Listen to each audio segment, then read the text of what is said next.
눈이 보이는 종목 수다 그녀들의 종목 국토. 안녕하세요, 손현정입니다. 네, 안녕하세요. 박수진입니다. 네, 오늘 우리 시장 뉴욕장에 비해서는 그래도 좀 버텨줬습니다. 마감으로 갈수록 낙폭을 조금 줄이는 모습도 포착이 됐는데요.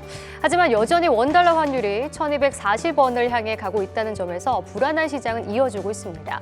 외국인은 오늘 거래소와 선물 시장에서 더 강한 매도를 보였고요. 기관은 현물 매수, 선물 매도로 대응을 했습니다. 오늘도 개인만의 시장을 방어해주면서 종목별, 테마별 좀 선별적인 움직임이 포착됐습니다. 네, 유럽연합이 러시아의 가장 큰 수입원인 천연가스 수입 금지 조치를 논의할 예정이라는 소식에 오늘 GSE 장중 상한가를 갔습니다. 또 시멘트 판가 인상 기대감에 성신량의 고려 시멘트 등 장 초반 강했지만 윗꼬리를 길게 달며 상승폭을 많이 반납했습니다. 하락한 종목이 상승한 종목 대비 압도적으로 많은 오늘 시장에서 메리츠 금융지주 등 금융주들이 그나마 빨간불을 켜냈습니다. 오늘 외국인은 JRP 엔터와 셀트리온을, 기관은 신한지주와 SK텔레콤을 집중적으로 담았습니다. 그녀들의 종목콕도 오늘도 여러분들의 고민 해결을 해드릴 주코치 모시고 종목콕, 종목톡 시작해 보겠습니다.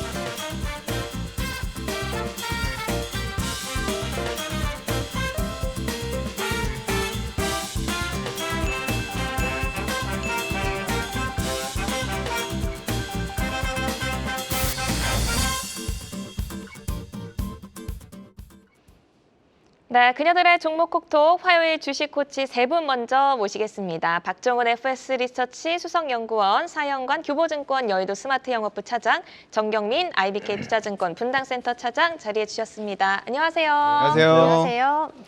네, 어제에 이어서 오늘도 쉽지 않은 장이었습니다. 요즘 같은 장에서 어떤 전략을 이제 세워 나가야 될지, 아니면 좀 요즘 관심 있게 보시는 이슈가 있으시면 한 말씀 정도 해주시면 될 것 같은데, 제 옆에 있는 정경민 차장님부터 여쭤볼게요. 정말 좋을래야 좋기가 굉장히 힘든 이제 그런 상황이고, 오늘은 뭐 아무래도 전반적인 분위기는 좀 환율 영향이 가장 컸지 않았나 개인적으로 생각하고요. 일단 뭐 달러 인덱스도 100을 넘어섰고, 그리고 달러 환전 그 수요가 있잖아요. 이제 그 배당금을 또 찾아가려는 이제 그런 부분이 상당히 컸기 때문에 아무래도 이제 환율과 연동된 그런 프로그램에 의한 굉장히 좀 무겁게 느껴지는 이제 그런 상황인데, 이게 뭐 단순하게 이렇게 확 꺾여서 올라갈 것 같지는 않아요. 반등이 쉽게 나올 것 같지는 않은데, 그렇다고 여기에서 더 레벨을 주저앉히면서 움직일 가능성도 높지 않다라고 저는 이제 보여서, 이번 주에 이제 옵션 만기가 좀 지나고 환율이 조금 이제 좀 잦아드는 그런 상황이 온다면 또 반등을 좀 모색하는 그런 모습도 좀 기대해 볼 수 있는 부분도 조금 엿보이긴 했습니다. 네. 그럼 우리 사영관 차장님은요? 네, 시황 얘기하기 싫은데 해야 되죠. 아니, 다른 이슈나 뭐 주목하신 거 말씀하셔도 돼요. 주목하고 있는 게 시황입니다. 네. 얘기할게요. 네, 일단은 지금 주봉상으로는 아직 남아 있는데 오늘 120주 선을 깨는 파동이 나왔어요. 제가 기술적으로 굉장히 싫어하는 자리인데 이거 금요일까지 못 올려놓으면은 지금 미국 쪽 CPI 지수 지금 오늘 팔자가 밤에 보일 것 나오죠? 같아요. 네, 팔자 보일 것 같아요. 2월달에 7.9였는데 8.3 예상되거든요. 아직도 인플레이션이 고점을 지나지 않고 있다. 거기다가 미국 쪽에서는 고용 지표가 또 좋아요. 그렇다 보니까 금리 올리는 데 있어서 부담감이 없다는 겁니다. 매파적인 얘기들 계속 나오고 있고요. 5월 달에 지금 0.5% 인상 거의 확정적인 분위기로 가고 있어요. 문제는 연속적으로 스몰 스텝, 지금 작게 걸음마로 시작을 했지만 결국 이게 진격의 거인처럼 빅 스텝을 밟아버린다. 근데 2번 연속 밟는다. 이러면 시장의 충격이 엄청나게 크고요. 항상 제가 드리는 말씀, 확실하게 확인되기 전까지는 아무것도 하지 마시라라고 말씀드리잖아요. 뭐 싫어하시는 분들도 있을 텐데 지금은 그런 장세입니다. 네, 그러면 우리 박종원 연구원님은 이런 장에서 어떤 전략을 좀 취할 것 같으세요? 예, 뭐 시장에 대한 의견은 저도 두 분하고 비슷하고요. 다만 이제 말씀하신 전략적인 측면에서 보자면 오늘 오른 종목들, 빠진 종목들 보시면 그 답이 있지 않을까 생각합니다. 물론 대부분이 많이 빠지긴 했지만 그중에서 보시면은 오늘 올랐던 종목들 중에 뭐 반도체, 소재나 이런 종목들이 조금 좋았습니다. 이유는 공통점은 이제 한 가지고요. 실적 기대감이 있습니다. 그래서 실적 기대감이 있어서 그동안 좀 시장 조정 때문에 빠지기도 했지만 실적에 대한 기대감이 있으니까 조금 한번 사보자라고 해서 분할 매수를 시작하신 것 같고요. 아마 4월 내내 제 생각에는 조금씩 사 모아가시는 것도 나쁘지 않을 것 같습니다. 대신에 조건을 말씀드린 철저하게 실적 위주로 좀 보시면 좋을 것 같고요. 그 다음에 또 하나의 특징적인 종목들이 보시면 뭐 셀트리온도 그렇고 이제 일단 원자재 가격이나 이런 인프레하고 크게 관계 없는 종목들, 그런 종목들이 좀 올랐기 때문에 뭐 엔터라던가 뭐 이런 종목들 조금 나쁘지 않았습니다. 주가가. 그래서 그런 것들 보시면 원자재 가격이나 원가하고 이익에 좀 영향을 덜 끼치는 종목들, 이 두 가지 컨셉을 가지고 지금부터 한 4월 정도 내에서 4월 내내 산다고 생각하시고 분할 매수 하시는 게 좋을 것 같습니다. 네, 알겠습니다. 자, 그럼 본격적으로 저희 톡톡 나눠볼 텐데요. 오늘 네 종목 얘기를 나누겠습니다. 먼저 LG 에너지 솔루션, DB 하이텍, LS 라파스가 선정이 되었는데 LG 에너지 솔루션부터 이야기 나눠볼게요.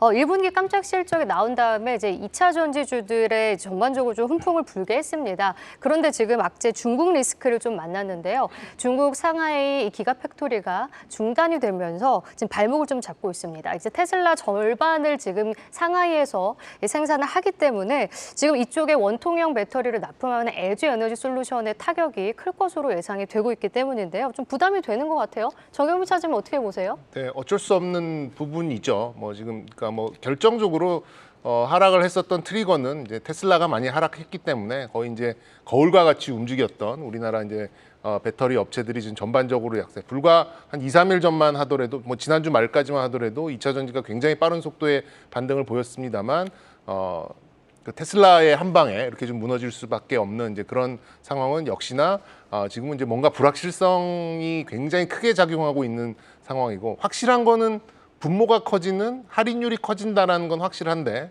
그거에 맞춰서 그 분자를 키워줄 수 있는 실적에 있어서의 불확실성이 이제 상당히 좀 커지는 그런 상황에 게다가 이제 중국 쪽에서 이제 그 셧다운 영향을 안 받을 수 없는 이제 그런 상황으로 가다 보니까 아무래도 이제 뭐 당장 2분기 실적에도 좀 직접적인 영향으로 좀 작용하지 않을까 이렇게 시장에서는 이런 우려감이 좀 작용을 했다라고 좀 보입니다.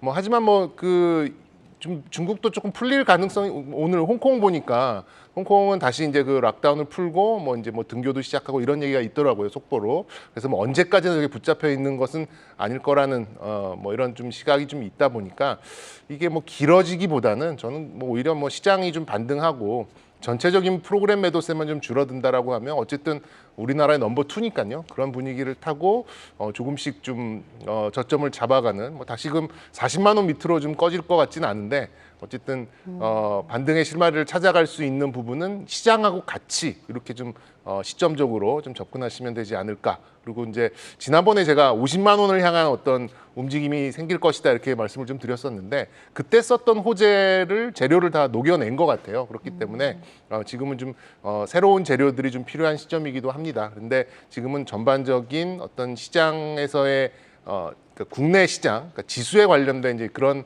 악재를 반영하고 해외에 있는 테슬라의 악재를 좀 반영하다 보니까 이런 것들은 저는 뭐 거의 다 좀 반영이 됐다라고 좀 생각이 들고 그런 면에서는 글쎄 뭐 주 후반 정도면은 좀 실마리를 찾아가지 않을까, 시장하고 같이 잡아가지 않을까 이렇게 좀 전망을 드리도록 하겠습니다. 네, 저희가 이제 테슬라의 중국 리스크에 대해서 좀 짚어주셨어요. 11월이랑 3월에 원자재 가격 상승을 이유로 가격 인상을 했잖아요. 그런 다음에 이제 추가적으로 인상을 우려해서 중국 바이어들이 주문을 서두르고 있다고 합니다. 이 다시 공장을 열면은 좀 주문이 빠르게 채워질 것 같기 때문에 실적에 대한 우려는 조금 제한적이다라는 말씀을 해주신 것 같습니다. 저는 이 환율이 요즘 심상치가 않더라고요. 오늘 포함해서 5거래 연속 상승을 했고 1240원 선을 향해 가고 있습니다. 원달러 환율이 이렇게 상승을 하면 외화 차입금 이자 비용 그리고 원금 상환 부담도 굉장히 클 것 같아요. 그리고 여기다가 엔솔은 유로화 부채가 굉장히 많더라고요. 작년 말 기준 4조 원이 넘는 수준인데 환율 리스크를 그러면 어떻게 보고 계신지 저 박종훈 연구원님께 한번 여쭤볼게요. 예, 원래 주시장에 제가 좋아하는 말 중에 시장은 판단하는 게 아니라 대응한다는 말이 있습니다. 그만큼 이제 어떤 걸 예측하고 이런다기보다는 그때그때 대응을 해나가는 것이 수익률 측면이나 주가를 본 측면에서 더 낫다는 얘기인데요. 환율하고 포함해서 이제 유가도 사실은 그렇습니다. 이제 환율을 우리가 함부로 예측하거나 이럴기는 쉽지는 않고요. 다만 그때그때 대응하면서 판단을 해야 되는데, 근데 이 환율이라는 것이 실적이나 주가에 영향을 미칠 때 보통 보면은 플러스적인 요인을 작용합니다. 그러니까 어떤 회사가 이익이 되게 좋아서 주가가 많이 올랐는데 여기서 추가적인 게 뭐가 있을까 했을 때 환율이 좋지. 그래서 우리가 이익이 더 잘 나올 거야. 그래서 주가가 더 가는 경우가 생기는 거고요. 그럼 거꾸로 경기가 안 좋아서 물론 환율이 영향을 끼치긴 하겠지만 어쨌든 그걸 감안하더라도 실적이 안 좋아. 근데 이익이 좀 빠졌네. 왜? 환율 때문에. 이럴 때 또 다시 마이너스적인 요인을 좀 더 추가하는 요인으로만 작용을 하거든요. 그래서 결국은 이제 역사적으로 보면 그때 당시에 좀 경기가 안 좋고 시장 분위기가 안 좋고 이럴 때는 당연히 그런 것들이 반영이 되고 있지만 이거는 사실은 역사적으로 봐도 그냥 지나온 하나의 흐름이니까 그런 것에 대해서 너무 크게 신경은 쓰지는 않으셔도 좋을 것 같습니다. 다만 이제 그건 이제 정도를 좀 따져보긴 해야 되는데 지금 환율이 이제 계속 이렇게 더 올라가고 있는 추세이긴 하지만 예. 그것도 이제 뭐 정부의 개입이라든가 이런 것들이 조금 우려나 나올 수도 있고 그래서 이제 그런 긍정적인 면도 생각을 하면 오히려 이제 하락일 때 그리고 또 보시면은 이게 보통 회사 리포트에서 환율이 그 이자 부담 이런 것들이 얘기가 나올 때가 거의 그 영향이 바닥인 경우가 많았거든요. 그때가 저점이라고요? 예, 그런 경우가 많았어서 그런 걸 감안하신다면 지금 오히려 이 환율 영향 때문에 더 빠진다. 그러면 이제 조금 시간이 걸릴지 몰라도 그래도 조금 이제 바닥이라고 생각하시는 것도 나쁘지 않을 것 같습니다. 그러니까 보니까 저희가 지난주에도 사실 LG 에너지 솔루션에 대해서 얘기를 나눴었는데 다른 패널 분들이랑 얘기를 나눴었거든요. 근데 그때는 주가가 조금 오르기 시작했을 텐데 그때 좀 보수적으로 말씀을 해주셨었어요. 근데 오늘 좀 빠지고 있는 구간에서 지금 마냥 보수적이진 않으신 것 같아요. 조금 지금 담아도 된다라는 시각으로 저희가 봐도 될까요? 근데 이제 지금 말씀드린 거 이제 환율적인 측면에서 말씀드린 거고 LG 엔솔 자체로만 놓고 보면 환율 영향 말고요. 네. 다른 것들을 좀 살펴볼 필요가 있는데 절대적인 시총입니다. 예. 물론 이제 그 다른 뭐 CATL이나 이런 업체들하고 비교를 하는 것도 필요하긴 비교를 하기도 하지만 절대 시총 자체가 지금은 조금 아직까지 그래도 여전히 부담스러운 수준이거든요.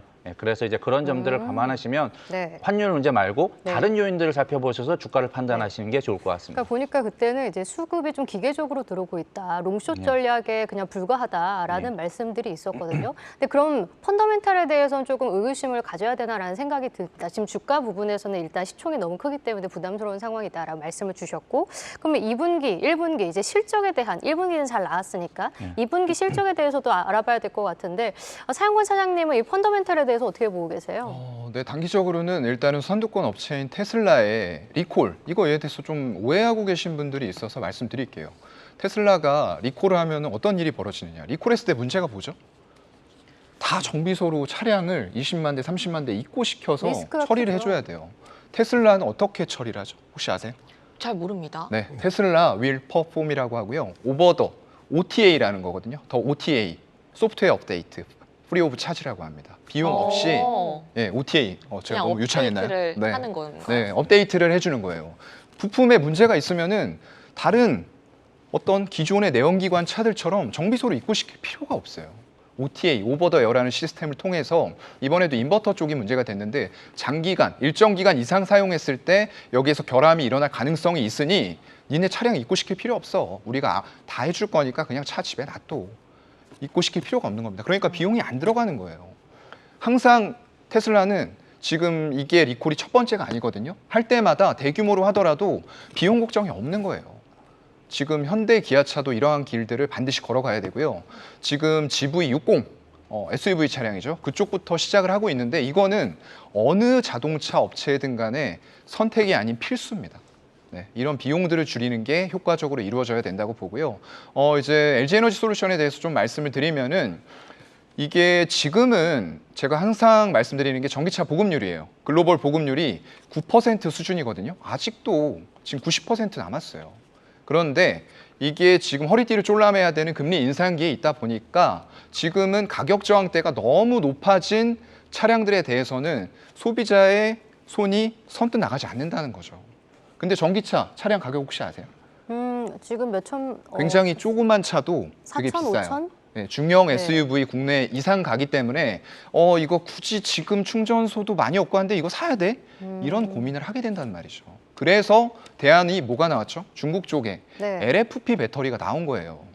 네, 이게 가성비죠, 가성비. 네, 저렴하기 네. 때문에. 근데 저렴하기 요즘에 때문에. 카플레이션 얘기가 나오던데요. 지금 어떤 거요? 카플레이션이라고 카플레이션이 뭔가요? 그러니까 자동차와 인플레이션이 합쳐서 지금 자동차 가격이 너무 많이 올랐다 이런 맞아요. 얘기도 있던데. 네. 중고차 가격이 많이 올라가지고 소비자 물가 지수가 그만큼 많이 뛰었는데 사실상 에너지 쪽이랑 자동차, 중고차 가격 빼면은 근원 물가 지수라고 하거든요. 그거는 지금 진정되고 있어요. 그렇다고 하는 거는 그만큼 살 사람들 다 샀고 이제는 중고차 가격도 떨어질 때가 됐고 에너지도 너무 어떤 이슈에 의해서 전쟁 이슈에 의해서 급등락을 했는데 조금씩은 안정돼갈 기미를 보인다. 그래서 그러하니 상반기에 인플레이션이 고점 찍고 하반기에는 안정이 될 것이다라는 얘기들이 이제 그런 것들을 밑바탕으로 해서 나오고 있는 거고요.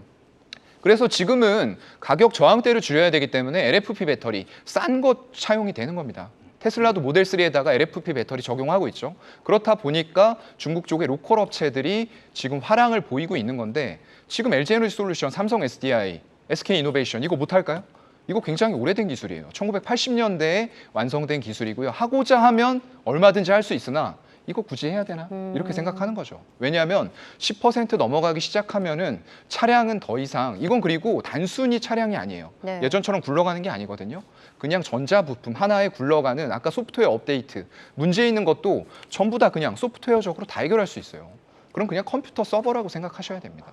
그런 상황에서 프리미엄 점점 더 이제 살 사람들 엔트리 모델로 다 사고 그 다음에도 엔트리 모델 많이 팔릴까요? 아닙니다. 하이니켈로 팔려요. 그럼 하이니켈에서 기술력이 누가 제일 높느냐? LG 에너지 솔루션이 글로벌 최고입니다. 그런 관점으로 봤을 때에는 당연히 중장기적으로는 유효한데 제가 항상 말씀드리는 것 또 하나. 지금 시장을 좌지우지하는 거 첫 번째 제일 중요한 거 뭐죠? 거의 한 98% 수급이에요. 수급. 네, 맞추셨어요. 조금 늦지 않겠지만. 맞추셨어요? 근데 지금 기관 같은 경우는 계속 사고 있잖아요. 아니에요. 최근 3거래 기관이 사는 건 아까도 얘기 잠깐 하셨지만 네. 패시브적인 자금 성격. 좀 기계적으로 사는 이게 근데 얼마나 모질이냐면 모질이요? 예, 약간 그렇게 표현하고 싶어요. 연기금 보면은 걔네 계속 사요. 얘네들은 너무나도 이제 코스피 200 지수 벤치마크죠. 그거 대비해서 더 좋은 성과, 너무 뛰어난 성과를 내도 질책을 받고요. 너무 안 좋은 성과 내도 질책을 받아요. 그러니까 시총이 커진 종목을 기계적으로 계속 담는 겁니다. 근데 크래프톤이 어떤 결과 나왔죠? 어떤 결과 나왔는지 아세요? 계속 사모았는데 연극이면서 마이너스 45% 갔어요. 근데 어쩔 수 없는 겁니다. 지수가 그냥 그렇게 갔기 때문에 그냥 그렇게 간 거다. 패시브적으로 우리는 수동적으로 이걸 살 수밖에 없다. 근데 지금 요즘에 3일째 누가 팔고 있는지 아세요? 연기금 말고 네. 투신, 사모펀드, 금융, 증권, 보험 이런 쪽에서 팔고 있단 말이에요. 그렇기 때문에 중장기적으로 좋은 건 맞는데 단기적으로 수급 꼬였을 때는 일단 네. 들어가지 마세요. 네, 정리하겠습니다. 네, 그러니까 중장기적으로는 펀더멘털 측면에서나 실적 측면에서나 유효하지만 지금 수급이 굉장히 불안정하고 꼬였기 때문에 지금은 조금 기다려라라는 말씀으로 알아듣겠습니다. 네. 지금 현재 시각 4시 18분 14초 지나가고 있는데요. 조금 전에 유럽 증시가 개장을 했습니다. 지수 먼저 한번 살펴보고 가겠습니다. 러시아 우크라이나 전쟁에 따른 원자재 가격 급등, 여기에 유럽 경제 둔화 가능성이 더해지며 최근 주가 흐름을 무겁게 하는 요인으로 작용을 하고 있습니다. 오늘 3대 지수 역시 하락하면서 출발을 했는데요. 영국 FTSE 지수 0.8% 하락하면서 출발을 했고요. 독일 닥스 지수는 1.73% 낙폭이 큽니다. 그리고 프랑스 깍크 지수도 0.86% 하락하며 출발을 했습니다. 오늘 밤 눈여겨보셔야 할 지표가 있죠. 말씀을 해주셨는데 밤 9시 30분에 미국의 3월 소비자 물가지수 발표가 예정돼 있습니다. 1981년 이후 가장 많이 올랐을 것으로 예상이 되고 미 연준의 50bp 금리 인상도 전망되고 있는 상황이기 때문에 이 점 잘 체크해 보셔야 할 것 같습니다. 네, 바로 두 번째 종목으로 한번 살펴보겠습니다. DB하이텍입니다. 박정훈 연구원님이 잘난 주식으로 갖고 온 종목인데요. 국내 최대 규모의 8인치 반도체 파운드리 업체입니다. 전 세계적으로 지금 반도체 품귀 현상이 계속 장기화되고 있는 상황에서 사실은 옛 기술로 치부됐던 이 8인치 파운드리 산업이 지금 질긴 생명력을 보여주고 있습니다. 예상보다 좋은 이 8인치 수요로 인해서 실적에 대한 기대감이 실렸고 최근에 리포터들도 이제 목표가 상향하는 모습도 나오고 있는데 DB하이텍 잘난 주식으로 갖고 오신 이유가 어떤 게 있을까요? 예, 앞서 말씀드렸다시피 일단 첫 번째는 실적입니다. 1분기 오늘 리포트도 나왔었는데요. 이제 1분기 실적이 예상보다 조금 더 이익적인 측면에서 좋아질 수 있다는 거, 그게 이제 하고요. 두 번째는 이제 주가 자체도 그동안 조금 쉬었던 부분들도 있고요. 예, 그리고 세 번째는 그 새로운 그 제품에 대한 화합물 반도체에 대한 기대감, 그것들이 이제 슬슬 나타나고 있어서 보통 보시면 DB하이텍이 주가가 조금 조정을 받다가 실적이 좋은 모습이 나올 때 예, 항상 주가는 다시 반등을 어느 정도 했었기 때문에 지금 좀 험난한 시장에서 예, 조금 안심하고 살 수 있는 주식이 아닌가 그렇게 해서 예, 말씀드리고 있습니다. 네, 뭐 아까 현이가 잘 설명을 해주셨지만 저는 궁금한 게 웨이퍼 크기가 클수록 한 장에 많은 칩을 생산할 수 있기 때문에 이 삼성전자가 12인치 웨이퍼 시대를 연후에 8인치 이 공정은 곧 사라질 거다 이런 분석이 많았는데 생명력이 아주 질긴 것 같습니다. 8인치 파운드리 공급 부족이 장기화되고 있다고 하는데 8인치 파운드리 공급 부족 이게 계속 이어지는 이유에 대해서 좀 짚어주셔야 될 것 같아요. 예, 그 8인치 웨이퍼가 갑자기 이제 부각이 된 가장 큰 이유는 첫 번째는 12인치 웨이퍼를 사용해서 만드는 그 메모리나 뭐 이런 IP나 이런 하이엔드 칩들이 수요가 몰리다 보니까 거기에 대해서 장비를 12인치 위주로 투입을 하다 보니까 8인치 장비가 생산하는 게 상대적으로 좀 더뎌진 부분들이 있고요. 두 번째는 말씀하신 대로 8인치 자체가 일단은 그 미들로우급의 보통 비메모리 제품들 파운더리로 해서 양산을 하는데 이쪽 수요가 그렇게 크게 증가할 것이라는 예측도 수치도 조금 약간 예상을 빗나간 것도 있습니다. 그러다 보니까 이제 수요와 공급이 전부 다 딸리다 보니까 이제 그것 때문에 이제 이슈를 받는데 그러면 이게 단기적인 이슈냐라고 봤을 때 단기적인 이슈는 아니라고 보는 건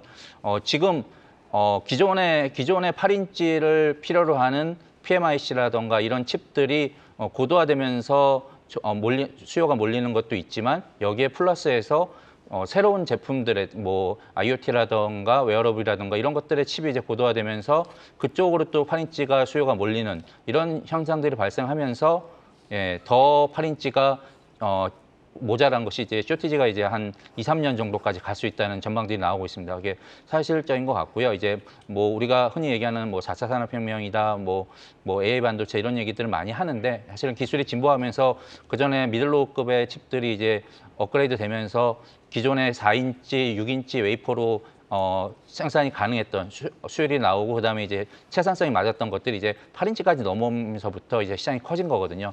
이런 것들이 향후 좀 더 좋아질 수 있는 부분들이 있어서 거기에 대해서 좀 주목해서 보실 필요는 있을 것 같습니다. 그러니까 아직까지는 이 첨단 공정 12인치 대비해서 다품종 소량의 8인치가 더 유리하다고 하더라고요. 특히 이제 자동차 업체가 지금 저부가 가치 제품을 위주로 지금 주문이 밀려들어서 계속 공급난에 있는데 이게 50% 이상의 파운드를 차지하고 있기 때문에 DB하이텍이 수혜를 받을 수 있는 구조다라는 분석들이 많았습니다.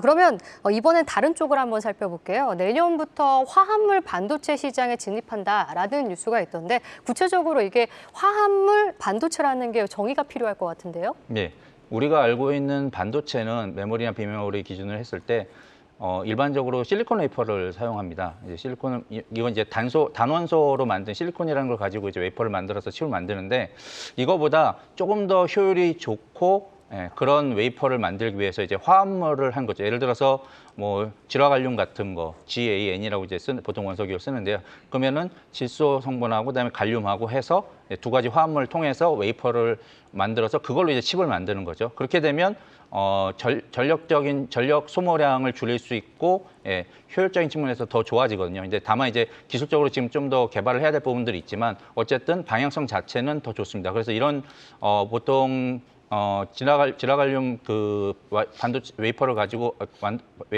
만드는 칩들은 보통 이제 뭐 통신이라던가 이런 쪽에 좀 빨리 전력이 필요한 그다음에 저전력이 필요한 이런 것들을 많이 쓰이는데 이런 것들 시장이 열리기 시작하면서부터 더 관심이 가져지게 되고 8인치 특히 비메모리 쪽의 파운더리에서 이제 기술력을 어느 정도 인정받은 DB하이텍이 사실은 개발하고 있고 정부도 사실 정부 지원적인 측면에서도 지금 정책적으로도 내년부터 본격적으로 화물 반도체에 대한 그 수요를 생각하고 있기 때문에 그런 것들의 지원도 있고 그래서 그런 것 좀 더 긍정적으로 보는 것 같습니다. 그래서 화물 반도체가 물론 이제 그 질화갈륨이 대표적인 얘기긴 하지만 뭐 예를 들어서 SiC라 그래가지고 실리콘 그를 이용 실리콘 카바이드, SiC 실리콘 카바이드 우리가 기존에 이제 뭐 하나 머티리얼즈나 아니면은 SKC에서 네. 그 장비에 들어가는 그 반도체 소재. 부품으로서 생각했는데 그 네. 실리콘 카바이드를 가지고 웨이퍼로 쓰면 이게 언제 좋냐면 그 이게 열을 견디는 저항력이나 이런 것들이 좋기 때문에 상대적으로 열이 많이 발생하는 이제 2차 전지 같은 것들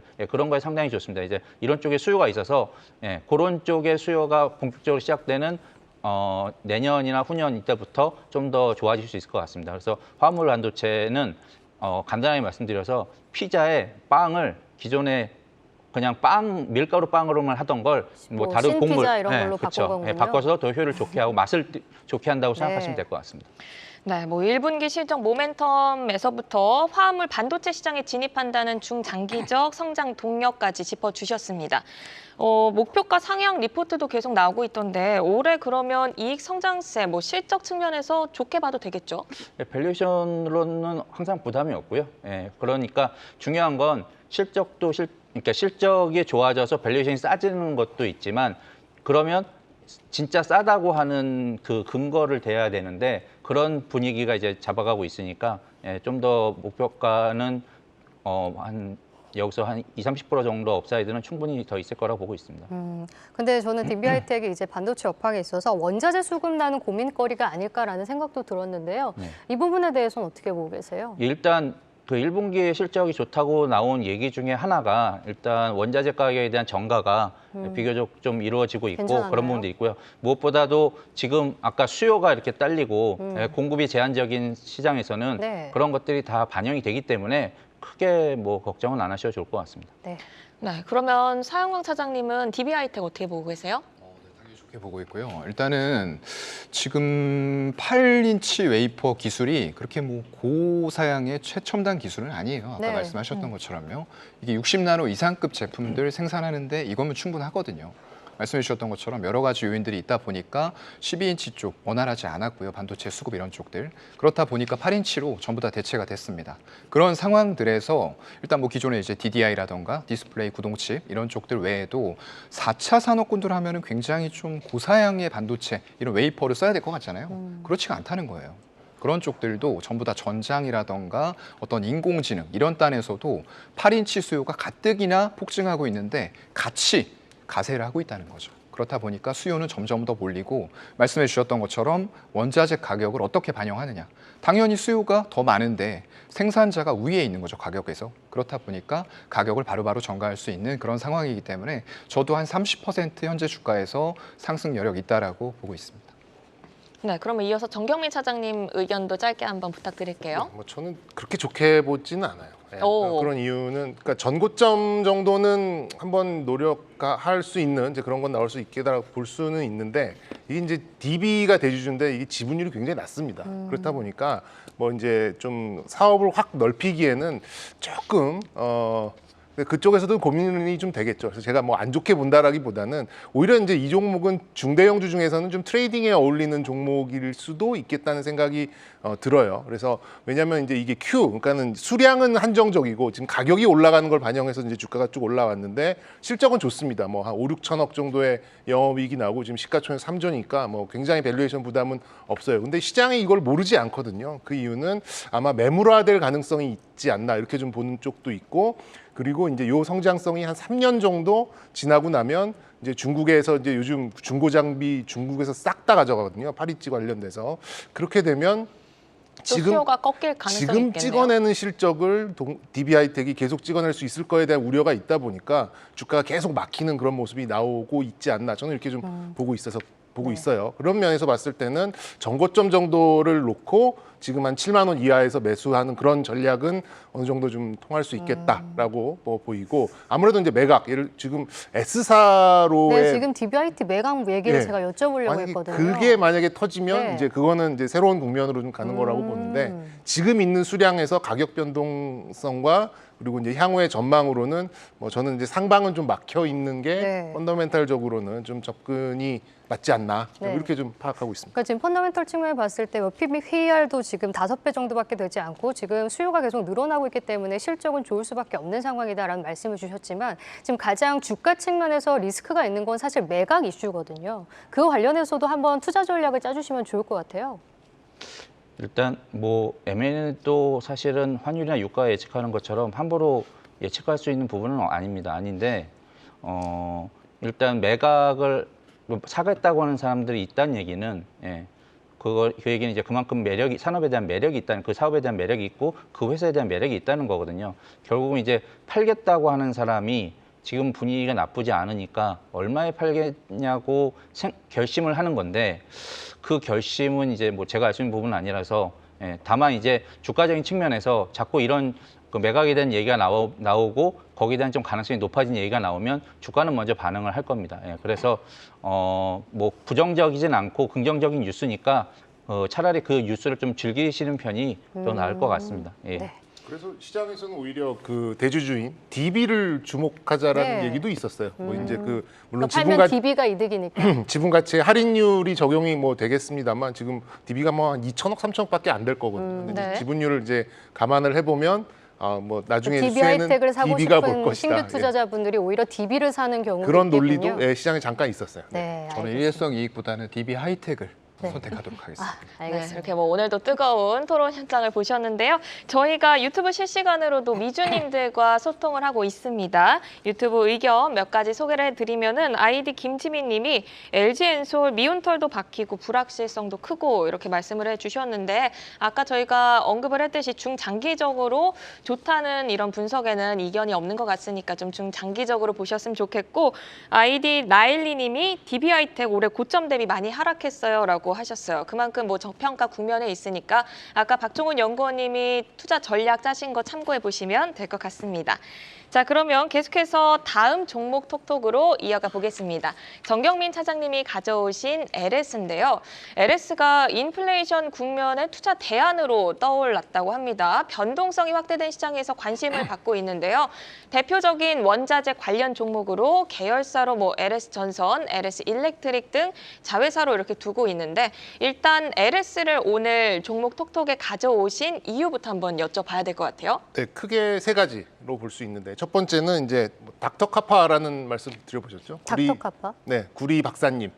구리가 이제 모든 것을 예지해 준다라는 네. 그런 뭐 이게 시장에 그런 이제 얘기가 있어요. 근데 이게 이제 인플레이션과 이제 가격의 이제 괴리라고 볼 수, 그러니까 뭐 이렇게 그래프를 좀 보여드리면 좋은데 이게 그런 방송은 아니니까 사실 이제 2020년 한 하반기 정도까지는 거의 같은 이제 구리 선물 가격과 일치하는 흐름을 좀 보였었는데 그때부터 조금 이제 이격이 좀 벌어졌어요. 아무래도 구리 가격이 굉장히 많이 빨리 올랐기 때문에 네. 이제 그런 영향이 있지 않았을까 이렇게 좀 파악이 되는데 이게 이제 너무나 벌어지면 어쨌든 이제는 다시 또 이격이라는 것도 좁혀지기 마련이거든요. 그런 면에서도 한 가지 좀 꼽을 수 있겠고 두 번째는 이제 회사가 가지고 있는 재고량을 보니까 다 털렸습니다. 털렸다는 게 다 소진이 됐더라고요. 네. 그렇게 본다면 이제 새롭게 이제 구리 뭐 이제 전선을 만들어야 되고 재련을 해야 되기 때문에 그런 것들을 들여오게 재고를 입고하게 되는데 그렇게 되면 지금까지는 뭐 이런 재련 회사들은 뭐 뻔하잖아요. 비싸게 사와서 비싸게 팔면 돈을 버는 거예요. 근데 비싸게 사왔는데 옛날 쌌을 때 가격으로 계약을 해놓은 것들 때문에 마진이 안 나왔던 거거든요. 근데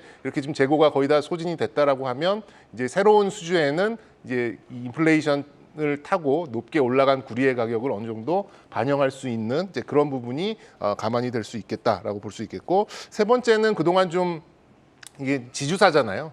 오죽하면 지주사를 갖고 왔겠습니다만 지주사인데 이제 지주사는 역시 이제 자회사들의 실적으로 이렇게 좀 연결로 돼서 이제 평가를 받게 되는데 가지고 있는 자회사들이 올해 모두 그 이제 예상치가 다 좀 상향이 되고 있어요. 그런 점으로 보면은 뭐 이제 안 좋은 악재는 거의 다 해소가 됐고 이제 하나 둘씩 이제 이 자회사들도 좀 돌아서게 되고 주가도 지금 저 밑에서 이제 발가락 하나 들었거든요. 그렇게 보면 이제 뭐 이렇게 주가가 이제 좀 만들어가는 그런 과정이고 뭐 지금 들어간다 하더라도 인플레이션 압력이나 이런 것들을 좀 이렇게 전가시킬 수 있는 그런 부분, 그리고 뭐 설사 뭐 물린다 하더라도 크게 부담 없는 그런 주가다 보니까 뭐 그렇게 보면 뭐 실적도 괜찮고 수급적인 부분도 최근에 이제 기관들이 들어오는 부분들, 그리고 이제 뭐 펀더멘탈 부분도 인플레이션을 타고 넘을 수 있는 그런 가능성을 좀 든다라고 하면 저는 뭐 시장 대비 뭐 강세로 갈 수 있는 논리는 충분하다, 이렇게 판단하고 있습니다. 네, 그러니까 LS 지주사가 지금 갖고 있는 자회사를 보면 뭐 LS 전선 비상장 주식도 있고, 뭐 LS 산전, LS 일렉트릭 여러 가지가 있는데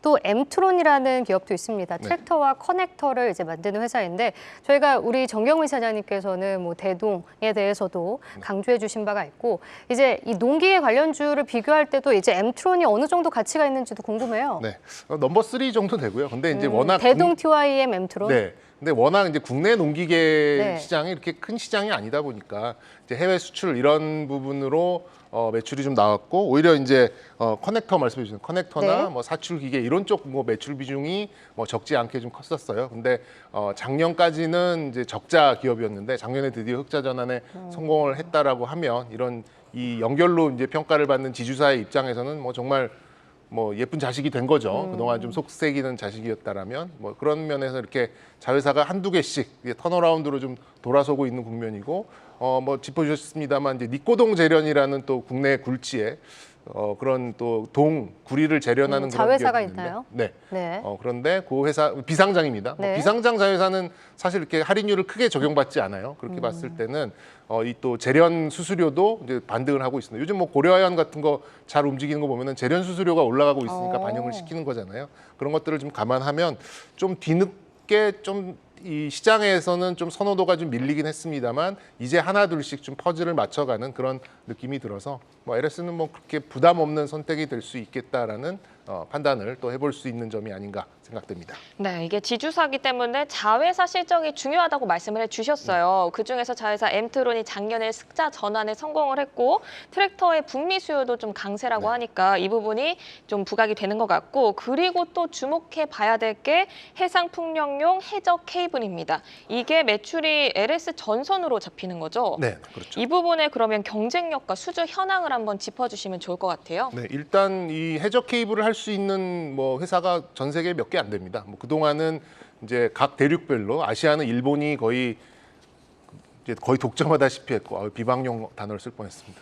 그리고 이제 유럽 쪽은 이제 프랑스와 이태리 회사가 이제 거의 이제 양분하는 그런 구도였고, 북미 쪽에 이제 두 개 정도 회사가 있었는데, 이걸 또 이제 다른 우리 한국 그런 거 잘하잖아요. 이렇게 좀 싼 가격에 가성비 좋게 잘 만들어서 딱 따라잡는 그런 걸 잘하는데, 이제 뭐 그 동해시에다가 이제 LS 전선을 만들어 가지고 그거를 이제 굉장히 빠른 속도로 좀 추격을 해왔죠. 2000년대 초반부터. 그런 면에서 이제 이런 기술력을 다 따라잡았고, 오히려 요즘에는 뭐 동남아나 오히려 뭐 북미나 오히려 유럽 쪽에서도 수주가 좀 나오고 있는 그런 상황이어서, 만약에 이제 LS 전선이 상장 회사였다면은 이 실적을 굉장히 디스카운트를 했을 거예요. 왜냐하면 더블 카운팅이 되기 때문에. 근데 비상장 회사고 지분율도 거의 50%에 가까운 47%를 좀 보유하고 있다 보니까 여기에서 나오는 이익을 그대로 흡수를 할 수 있거든요. 그렇게 보면 올해는 뭐 작년에 이제 3천억 정도의 이제 연결로 영업이익이 잡혔는데, 뭐 5자, 6자까지도 보고 있는 곳이 있어요.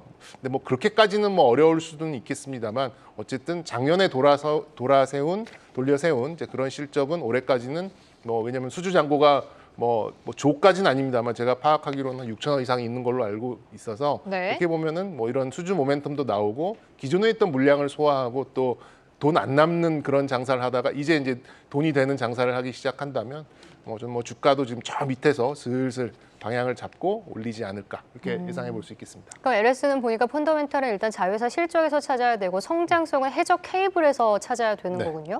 자, 그러면은 지금 상당히 주가가 좀 저평가되어 있다라는 생각도 할 수 있을 것 같은데, 지금 공격적으로 접근을 해봐도 될까요? 투자 전략 함께 말씀해 주시죠. 이건 좀 성향이 좀 필요하신 것 같아요. 그러니까 네. 이거는 이게 뭐 속된 말로 단타 치시는 분들이 들어갈 만한 그런 종목은 아니에요. 그런 종목 아닌 것 같아요. 인플레이션, 그러니까 구리 가격, 뭐 이런 원자재 가격을 산업적으로 잘 전가할 수 있는가를 이제 핵심적으로 보고, 약간 네. 좀 긴 호흡으로 접근하시는 분들한테는 뭐 전 필승의 카드 중에 하나가 아닐까, 이렇게 좀 보여지고, 뭐 말씀드렸듯이 이제 가격에 대한 그런 부담이 전혀 없기 때문에 뭐 전고점까지는 아닙니다만 올해 예상 가이던스에 지금 그 멀티플 정도를 이렇게 곱해 보면은 뭐 7만 원 중반, 뭐 8만 원 이상 보는 쪽도 있습니다만 저 정도의 목표가는 좀 긴 호흡으로 접근하면 어렵지 않게 달성할 수 있지 않을까 이렇게 좀 보시면 될 것 같습니다. 네, 일단 보수적으로 7만 5천 원까지 보시는 거죠? 네, 맞습니다. 알겠습니다. 라파스는 여기까지 듣고요.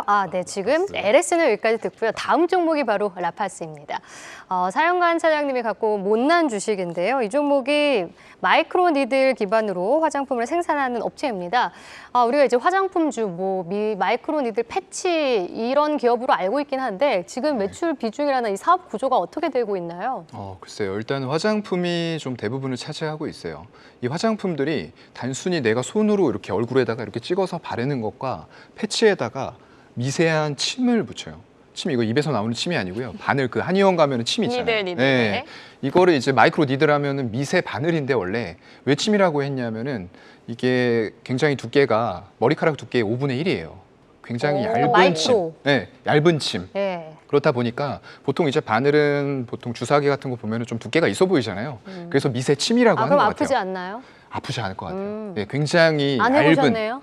아니, 해보진 않았어요. 아직 할 필요는 없을 것 같고요. 미세 침을 패치에다가 부착을 하는 거예요. 그래서 그걸 가지고 여기다가 꾹 붙여주면은 그 침을 통해서 약물들이 전달이 되는 거예요, 체내로. 그렇기 때문에 주사제라든가 이런 것들에 대해서 두려움을 가지고 계신 분들, 그리고 경구용으로 물과 함께 섭취하는 이런 부분들을 번거로워하는 분들이 굉장히 주요하게 활용을 할 수 있다라고 보이고요. 요즘에 뭐 이오플로우 같은 쪽들도 이제 치매 관련된 패치 같은 것들도 개발하고 있고, 당뇨병 관련된 것들도 패치를 붙여놓으면은 이제 스마트폰 상에서 조절할 수 있어요. 얼마의 약이 들어가게 조절. 그러니까 전자부품이에요. 네, 단순히 의료용이 아니고 전자부품 이런 쪽으로 발전이 좀 된다라고 보시면 될 것 같습니다. 그래서 화장품이 차지하고 있는 비중이 몇 퍼센트 정도 되는 거예요? 화장품이 거의 한 60% 정도를 차지하고 있는 것 같아요. 네. 그쪽에서 이제 화장품 성분들을 미세침을 통해서 구조물에다가 넣어놓으면은 그게 이제 체내로 붙여진 상태에서 흡수가 되는 그런 조금 더 피부의 개선 효과를 노릴 수가 있는 그런 부분들이 될 것 같습니다. 아니 올해 뭐 홈쇼핑 뭐 매출도 기대가 된다고 하고 네. 신제품이 나온다고 하더라고요. 맞아요. 어떤 신제품인지 간략하게 좀 설명을 해주세요. 일단은 뭐 신제품들은 의약품 쪽으로도 굉장히 커질 것 같아요. 이게 단순히 화장품만 하려고 마이크로 니들을 적용을 했을까라고 물어보면은 그거는 아닐 것 같습니다. 여러 가지 좋은 이슈들이 많이 나올 거라고 보이고요. 일단 기존에 아까 그 제가 말씀드렸던 대로 주사제 대비해서 통증이 없다라는 장점이 있기 때문에 그런 것들 두려워하는 환자들 굉장히 많거든요. 그래서 그런 것들에 대해서도 여러 가지 의약품 쪽으로 발전을 시킬 수 있는 부분들이 굉장히 많다라고 생각이 되고요. 이거 지금 활용이 되는 부분들을 보면은 치매, 백신, 그리고 비만 치료제 이런 것까지도 지금 계속적으로 적응 테스트들을 해나가고 있는 과정이고요. 2030년도에는 글로벌 시장 규모가 1조 3천억 대가 될 것으로, 그래서 니치 마켓을 확실하게 잡고 갈 것 같습니다. 아까 마이크로 니들 관련해서 이오플로우도 말씀해 주셨고 아이큐어도 이제 이런 관련해서 종목으로 묶을 수가 있더라고요. 근데 지금 라파스가 갖고 있는 경쟁력에 대해서 알아볼 필요가 있을 것 같은데 어떤 장점이 있을까요? 말씀드렸던 대로 일단은 그 구조물을 만들어서 체내로 자연스럽게 흡수될 수 있게 만들어주는 이런 부분이 원천 기술의 경쟁력이라고 저는 보고 있어요. 거기다가 지금 매출 비중 보게 되면은 한국이 한 36% 정도 되고요. 일본이 26, 미국이 25예요. 거의 수출이군요. 네, 굉장히 다변화가 잘 돼 있죠. 네. 특히나 이제 미국 같은 쪽으로 가게 되면은 달러 강세 효과의 환율 효과도 톡톡하게 좀 볼 수 있다라고 생각이 되고요. 최근에 일본과 미국 같은 선진국 쪽 중심으로 해서 고객사들이 다변화가 돼가고 있어요. 그만큼 기술력을 확실하게 인정을 받고 있기 때문에 그렇고요. 지금 패치제 같은 경우에는 천안 공장에 의약품 생산 공장을 준공하고 있어요. 화장품이 아닙니다. 의약품이에요. 그렇게 되면은 이게 3분기에 장비 반입시키고 4분기부터는 일단은 국내에서 4분기 지금 미국향 제품으로 생산이 예정이 되어 있는 그런 상태예요. 이게 이제 여드름 패치 치료제거든요. 네. 여드름의 트러블 이런 쪽들도 굉장히 많이 의학적으로 적용이 될 수가 있는 부분이기 때문에 이게 국내에서 지금 4분기에 3상 진입했어요. 그래서 식약처 승인 완료되면은 내년에는 바로 시판이 가능한 이런 부분들이고요. 국내에서 알레르기 면역 치료 쪽으로도 패치가 국내 임상 1상 진행 중이에요. 화장품이 매출 비중이 아까 60%라고 말씀드렸지만 네. 점점 더 이런 의학 쪽, 더 규모가 큰 쪽으로 움직여 나가고 사업도 있고 다각화하는군요. 기술이 더 높아지고 있다는 거예요. 네. 네. 네, 화장품 수출 비중이 높지만 지금 현재 의약품 쪽으로도 성장세를 넓혀가고 있다고 짚어주신 것 같아요. 그러면은 박종훈 연구원님은 라파스 어떻게 보고 계세요? 뭐 그런 플랫폼적인 측면에서 보면은 좋은 것 같습니다. 좋은 것 같고요. 보시면 화장품 산업 자체가 우리나라가 전반적으로 조금 약간 침체되어 있는 상황이었는데 특히 중국 쪽에 경쟁이 심해지면서 그랬던 것들이 있는데요.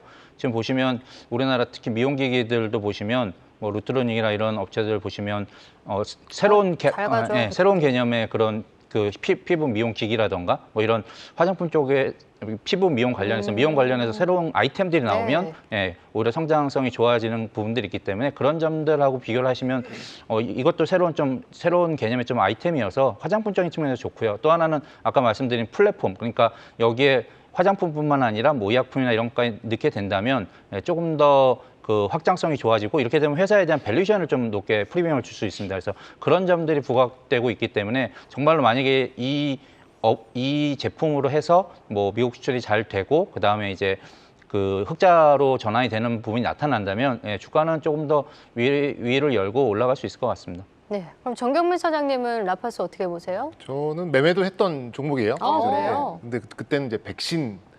지금 맞아요. 생각해보면 참 백신 얘기도 우스운 있었어요. 얘기인데 그 백신을 패치로 해가지고 뭐 마이크로 니들로 한다. 이게 근데 매매를 하셨군요. 이게 아마 독사의 그 송곳니를 아마 거기서 아마 힌트를 얻어서 이제 요거에 만들어진 걸로 아는데 네. 지금 생각해 보면 어쨌든 뭐 이렇게 이익을 보지는 못했습니다만 근데 이제 말 그대로 우리 저 박종훈 그 연구원께서 이제 말씀해 주셨듯이 이제 플랫폼이잖아요. 네. 그러니까 뭐 어떤 약물을 전달해 줄 수 있느냐 이제 여기에 대한 핵심인데 뭐 저는 뭐 화장품이고 뭐 다른 거를 떠나서 이제 아까 그 이오플로우나 그 아이큐어나 아이큐어. 뭐 이제 아이센스나 이런 것처럼 혈당 쪽으로 그러니까 이제 당뇨 쪽으로 좀 확장이 좀 빠르게 된다면 밸류에이션이 굉장히 좀 커질 수 있는 그런 좀 잠재력을 좀 가지고 있다고 파악을 하면서 이제 그때 물론 백신 때문에 사긴 했습니다만 그런 것들을 좀 보긴 했던 것 같아요. 그래서 뭐 말 그대로 좀 무궁무진한 그런 좀 잠재 가능성이 좀 있는데 최근에는 좀 수급이 좀 혼탁해졌다라는 게 조금 안타까운 점이긴 해요. 네. 근데 그러면은 최근엔 진짜 좀 소외된 것 같아요. 누군가는 사고 누군가는 파는 이제 그런 입장이다 보니까 저는 뭐 어떤 계기만 좀 마련이 된다라고 하면 뭐 주가는 이제 뭐 좀 우상향으로 다시 좀 갈 수 있는 이제 그런 자리가 아닐까 이렇게 좀 예상해 보도록 하겠습니다. 네, 정경민 차장님이 말씀을 하셨듯이 2021년에 한때 8만 원까지 갔던 주식입니다. 이게 코로나 백신 개발 이슈 때문에 그 정도로 갔는데 지금은 이제 하락권에 이제 장기 하락 조정권을 보이고 현재 3만 원대에서 왔다 갔다 하고 있거든요. 이 매출 규모가 사실 라파스가 조금 적은 편이고 올해 흑전 예상이 되긴 하지만 현재까지는 뭐 영업 적자지 않습니까? 맞아요. 밸류에이션 네. 측면에서 조금 접근하기 쉽지 않을 것 같은데 투자 전략 어떻게 가져가야 이 될까요? 종목은 조금 밸류에이션으로 보시면 안 될 것 같아요. 성장성을 봐야 되는군요. 네, 원천 기대감? 기술로 이어지는 여러 가지 의약품이라던가 아까 화장품도 매출 비중 높다고 말씀드렸는데 화장품 신제품들도 꾸준하게 계속 출시가 될 거예요. 지금 포어리스라고 해서 모공 개선 패치제 그리고 피퍼핑 졸리 필리 이름도 어려워요. 입술 플럼핑. 아, 졸리. 네. 살짝 두껍게 보이게 하는 맞아요. 패치. 요즘에 이제 화장품 리플럼퍼라고 해서 유리알 광택 막 이런 거 나오거든요. 그거 바르면 입술이 안젤리나 졸리가 됩니다. 네, 그런 효과를 그걸 마이크로 니들을 그래서 사용해서 하는 졸리핏이에요? 거예요? 그거 이제 알았네요. 네, 좀 더 공부하겠습니다. 일단 그런 상황이고요. 그래서 이게 미용에 대한 부분들을 계속적으로 발전시켜 나간다는 거예요. 더욱더 효과적으로. 그래서 기존에 하고 있던 화장품들은 더욱더 신제품 출시가 될 거고요. 의약품 쪽은 밸류를 높여주는 역할을 할 거예요. 지금 패치제들 굉장히 많은 곳과 협업을 하고 있습니다. 네. 자, 라파스까지 들어봤고요. 오늘 세 분 여기서 인사드리겠습니다. 박종훈 FS 리서치 수석연구원, 사영감 금호증권 여의도 스마트 영업부 차장, 정경민 IBK 투자증권 분당센터 차장과 함께했습니다. 고맙습니다. 고맙습니다. 네, 돈이 보이는 종목수다 그녀들의 종목콕도 아쉽지만 오늘 저희가 준비한 시간 여기까지입니다. 네, 저희 내일 오후 4시에 다시 찾아뵙겠습니다. 미주 여러분, 내일 만나요. 모두들 안녕.